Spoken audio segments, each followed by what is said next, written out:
Alright, yeah, and welcome back to some more Magic Arena. We're going back in one more time with the Abzan Midrange list for the Best of 3 weekly series. So, without further ado, let's get into the games, and I'll see you there.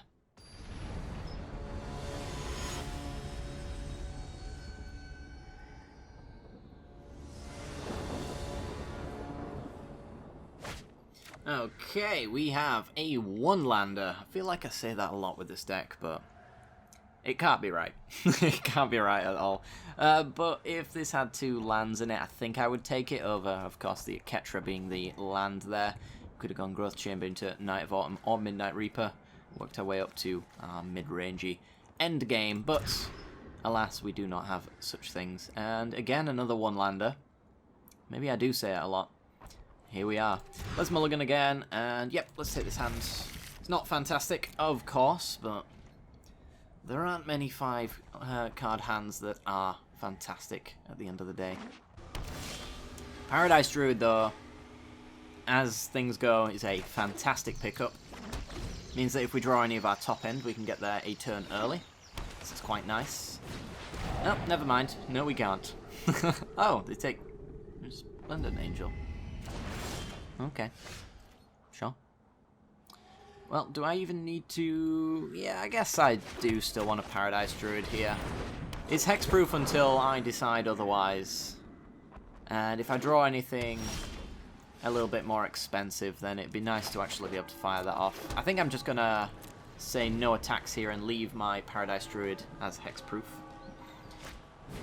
Chromatic Lantern. Alright, I think somebody's on a budget bolus land base there. So we've got 5 mana. It's not enough. Okay. I mean, now I could fire it off, but I want Liliana next turn, I think. I want my opponent to have the least amount of opportunities here to actually deal with Liliana, so the less draws they have during their turns, the better. If I can get some zombies out of Liliana, or something like that, that's going to be pretty nice. Maybe even Liliana minus on a Nickel Bolus. Oh! Okay, so they can get an Oath for Orzhov, a Clarion for Boros. So they've hit 4. They've got Simic, Rakdos, Boros, and Oath of Kaya. Draw 4. It's not bad. Not bad at all, but the Angrath Rampage does mean that Liliana is dead. Sadly. But it's basically what we've got to do. I don't think I'm really gonna get away with it. Like, steals 320 target, and I need to deal with the Niv Mizzet here, so I think I just still straight up have to do this. Saddens me, but here we are. We get to draw a card anyway. I do love a good. They were a lousy servant. It's a land. It is what it is. Niv Mizzet Reborn deck, though. It's kind of hard to actually pinpoint exactly what this deck will be, mostly because, you know, the deck structure itself is very, like, Singleton in style. Oh, great. Pfft.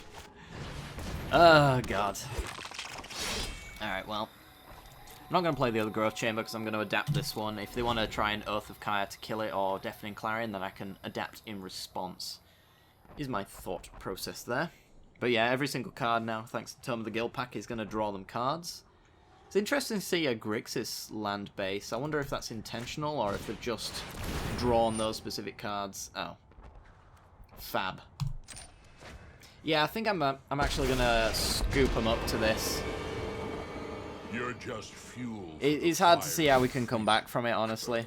I'll see what our next draw is. See what our next draw is. If it's something that kills Angrath, maybe I stay in this game, but honestly, I don't know. You see, a Sorin will kill Angrath. Sorin will kill Angrath. It could get me a Resplendent Angel. You know what? Let's play this out. Tick up on Angrath, kill him. Start thinking fast. You're on your own. You best start thinking about ghost stories. You're in one. Is that how it goes? I think it is. Pirates of the Caribbean. Classic film. Alright, so we've got our Growth Chamber Guardian, hopefully to go and fetch the rest of them. If not, if it dies, we can mine a Sorin to go get the Growth Chambers out of the graveyard anyway. I don't know what I actually want here. So I'm not even sure what survives my opponent's hand. We know they've got a board wipe and a removal spell in hand, as well as a way to recur them in Tameo. So we have to deal with Niv Mizzets and Angraths at least one more time. They might just have the Niv Mizzet here right now, to be honest. So I'm thinking what I actually want from my sideboard, because we might as well start thinking about that now, because I think I can't win. We definitely want the Knight of Autumns. Oh, here we go. If I'm going to lose to any deck, though, a Niv Mizzet Reborn deck, it's pretty sick. Alright, so we got Demir. It only chooses guilds, right? Yeah, colour pairs. So Demir, Azorius, Simic, and Azorius. Yeah, they don't really get a good pick there. Yeah. D-Spark. Yep. Another day. Goodbye. Yeah, we want to be able to hit that Chromatic Lantern because it looks like it's kind of difficult for them to cast Niv Mizzet without it. It's very Grixis focused, and we're seeing a lot of Simic splashed in here. Boros for the white, that's uncastable for the most part. I mean, there's Gateway Plazas, of course. I just saw a Jace. Oh boy. I think I'm just going to scoop them up. They've got the white mana for Teferi, so I'm not really going to screw them over by hitting the Chromatic Lantern at this stage in the game. Okay, 5-color Niv Mizzet. They did have a lot of Planeswalkers, so Elder Spell could be useful. Niv Mizzet was a 6/6, right? So Cruelty's not great. I'm going to cut that. I could see a Lyra being reasonable. D-Spark definitely looked like it was going to hit some good stuff there. Knight of Autumn for sure. I'm just wondering about the Duress. Whether it's worth it or not. Well, let's look into what cards are bad here. We know they're running Deafening Clarion, so if we can cut down the things that die to that, that'd be okay. I don't think we can, though, so we're just going to have to play around it. Knight of Malice stops them from Teferi tucking if they've got Little Teferi, which we know they do. So turn 3 Little Teferi is Knight of Malice's worst enemy. 2 cards to cut, though. Let's go with Vivian. Seems good for the minus to kill a flyer. I think I'll cut the Storev. It might be a bit too cute. And possibly the Chupacabra, but that might be cutting down on too much removal at that stage. Maybe it's the Resplendent Angel. Yeah, I could see the Resplendent Angel being cut there. We want to be able to get up to our Ketra as quickly as possible. We want to be making lots and lots of 4/4s that can't be clarioned away and threatening our opponent that way. Liliana looked good.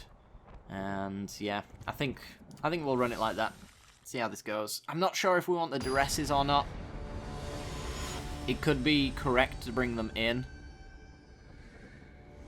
So there were certainly things to hit, but I don't think they were impactful things to hit. If you follow my reasoning. Oh god, we're a land away from greatness on this one. Good god.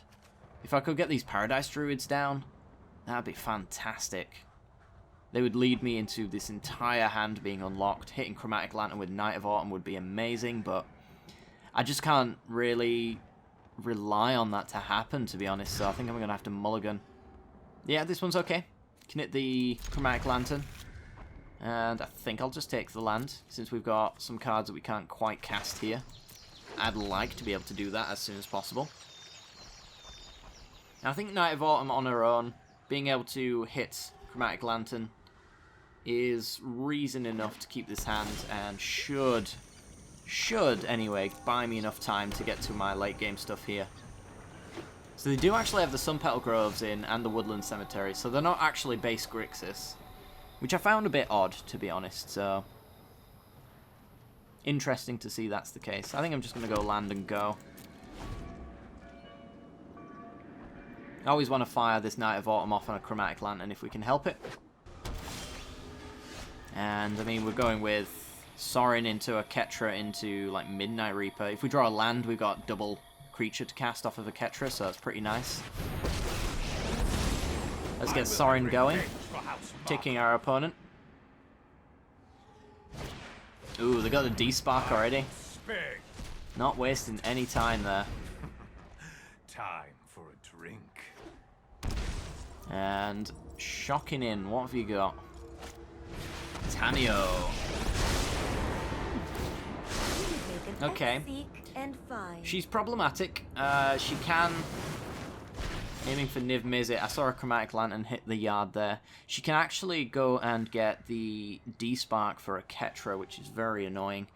I think I still want to force them to do that. Because Night of Autumn's not great, and I don't really want to play just one of these. This is just like the most mana-efficient way possible, I think, of getting the job done. I feel like we're just getting Ruffle Stumped, though. This is going horrifically wrong for us. Tamio has unlocked this deck right now. In the same way that I thought Chromatic Lantern was going to do that for them. And certainly did in game 1. So they've got black. They're missing 5 colours, haven't they? Black, green, white, blue, red. Ah, no, maybe not. Still going after Niv Mizzet. Okay. I don't know. I feel like I would have maybe minused going after some stuff there. Maybe they have the answer to a Ketra already and they don't need the D-Spark.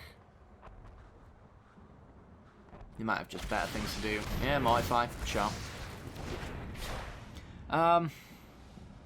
Do I want a Ketra? I feel like there are so many better options for me right now. More impactful things. She's great. She's kind of the focus of the deck. But if I draw a Fine Finality, I've got her back anyway. Yeah, I think I'm just going to decline it. And we get a land. Rubbins. Oh, that's a stinger. Alright, Midnight Reaper. And Night of Autumn with counters, I guess. If they drop down Chromatic Lantern after this, I'm going to cry. After Niv Mizzet. Wow, really struggling on the Niv Mizzet hit there. We got the Jace as an alternative win con. We saw that in game 1 as well. Just going into the graveyard though. Tulsamia. Oh my god. What a card. And we get a Sorin. Okay. Sorin and a land. Oh boy. Okay, well, Sorin minus. -3. Get back Midnight Reaper. Run at Tamio. And yep, we get to draw a card off of the trade there. Another Midnight Reaper is not terrible, actually. Drawing 2 off of each creature destroyed. If it's done on our turn as well, then we get to draw them for free with no cost in damage. How many cards have they got? 34. I mean, they could just keep ticking up Tamio until the end of the time and then minus, get back Jason and win. They're going to need the triple blue, though, which Chromatic Lantern's going to provide them eventually if they find it. And yeah, I think it's still in my best interest to pressure Tamio. I'm guessing they're going minus now. I don't know what they would get. Have they got a board wipe in there yet? Justice Strike. Enter the God Eternals is a good one. And yeah, there's the Chromatic Lantern in there that we knew about.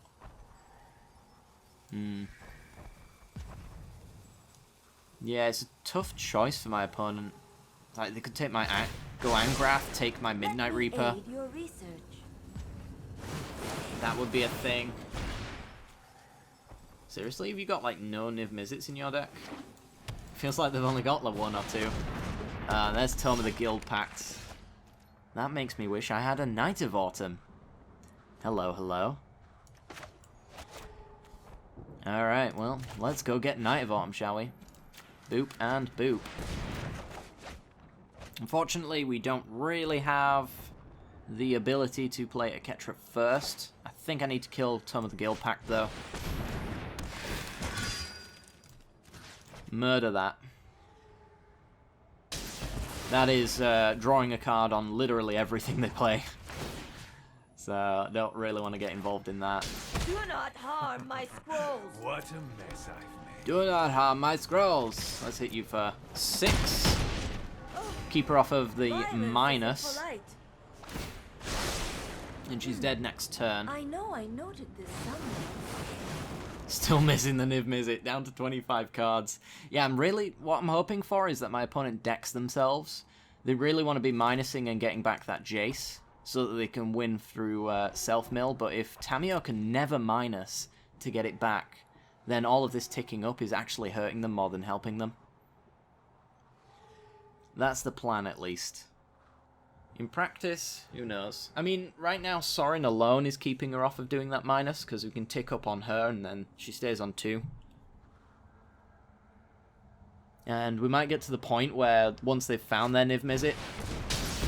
Oh, wow.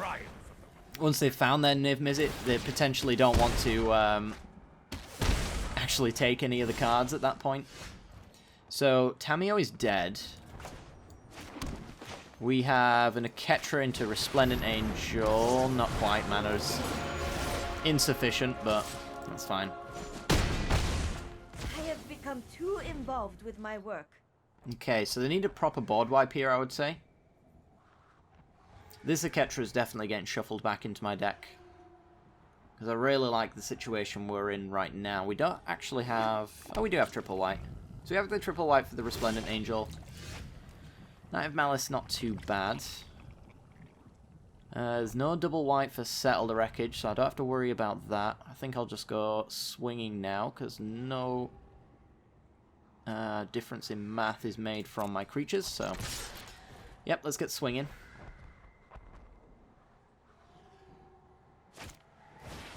Warrant. Kept her on top of the library.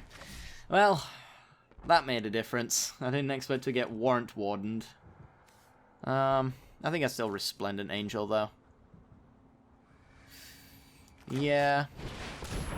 Resplendent Angel can cover the job of Aketra, and I might even go Knight of Malice as well. Since with the Midnight Reaper in play, I'm not actually that afraid of a board wipe. You get to draw 4 if they actually wipe the board, which includes Aketra into, like, Chupacabra. Oath of Kaya, going after the Angel. So we draw Aketra. And Knight of Autumn. Alright. Pretty good. It's not actually a thing that I want to hit, to be perfectly honest, but... Yep, let's get swinging. Down to 8. Should I just hit this? I think I could get it later.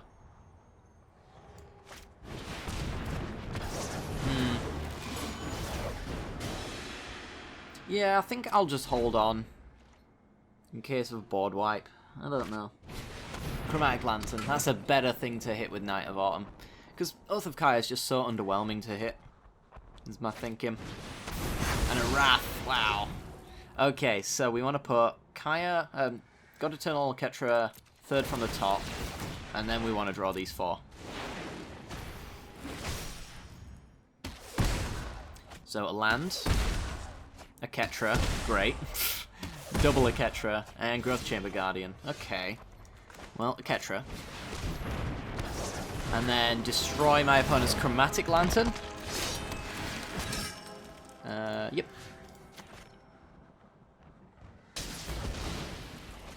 Okay. It's not that it actually really does a great deal here, but if they have 2 cards that require double or triple of certain colours, like white here, then we can screw them over that way. And yep, just tap land and go. Threatening lethal once more. One of them needs to be a board wipe. Do they have it? It's another Chromatic Lantern into Time Wipe. Oh, of course. Right, since we have the Aketra, we're not shuffling that one back in. Although, where did it go? Oh, it is there. Alright. Usually it raises out the graveyard, so... Let me just take this opportunity to look at my opponent's deck. Casualties of War, Time Wipe, Thought Erasure. It's very singleton focused. Thought Erasures seem to be a double. We've got some D-Sparks, I think multiples of those, right? Yeah, lots of stuff to mull over. Let's threaten them again with another board wipe or bust. It's basically what this deck does. We just rebuild so quickly and our opponent has to deal with it every single turn once the catcher is out and about doing their thing. No cards in hand. And we go to game 3.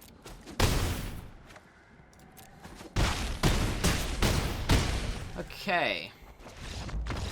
So Tameo to Fairy, Jace to Fairy. I'm just wondering whether or not I do want the Elder Spells. They are very useful. Why? Why is this happening? Is this deck degenerate? I don't understand it. There's 3 times with this deck. Good God. Well, I guess that's it. That was a really good game though. Why didn't we get a game 3? I was so excited for that. You know, of all the matchups, you know, it's really, you know, boring Esper control. You got your Abzan Midrange and your Nexus decks, and it's all very samey. And then you go up against this awesome Niv Mizzet deck, and they scoop. After winning as well, it was 1-1. I'm so annoyed. But hope you guys enjoyed that match. That was an absolute doozy. I did thoroughly enjoy that. It's a shame we didn't get to continue it on to game 3. I don't even know who was favoured there. I kind of feel like it was a bit 50-50, honestly. I think once we got what we're doing underway, we're pretty good. But if they even like draw off of Niv Mizzet once, it can be a little bit of a troublesome start. Maybe the Night of Autumns were the killer for them there. Maybe they were thinking, well, if I ever get a hand with Chromatic Lantern in it and they just destroy it, my game's over, which is not technically untrue, but yeah. Hope you guys enjoyed this one anyway. If you did, make sure to hit that like button and subscribe as well for some more content in the future. I believe this is the 3rd video as well, so this will be the last one on the channel for you guys. But if you do enjoy this deck and you want to see it a little bit more, there is a deck list down below if you want to play it yourself. But other than that though, we do have a Patreon page as well as for Twitch subscribers as well. I do offer a 4th video of every weekly series deck every week, so if you do enjoy this deck and you want to see some more content from it, that's one way that you can get your hands on it. It's mostly there just to support the channel as well, so I greatly appreciate anyone who decides to do so, but completely optional. And we will be back, of course, with some more content in the future. I do want to play a little bit of this Momia thing, so that's probably going to be a video coming up in the next few days. I'm on vacation at the moment, so can't do it right now, so I'm going to be a little bit late, so I'm sure most of you will be masters of that format by the time I get back. But yeah, thanks very much for watching guys, and I will see you all next time. Bye bye.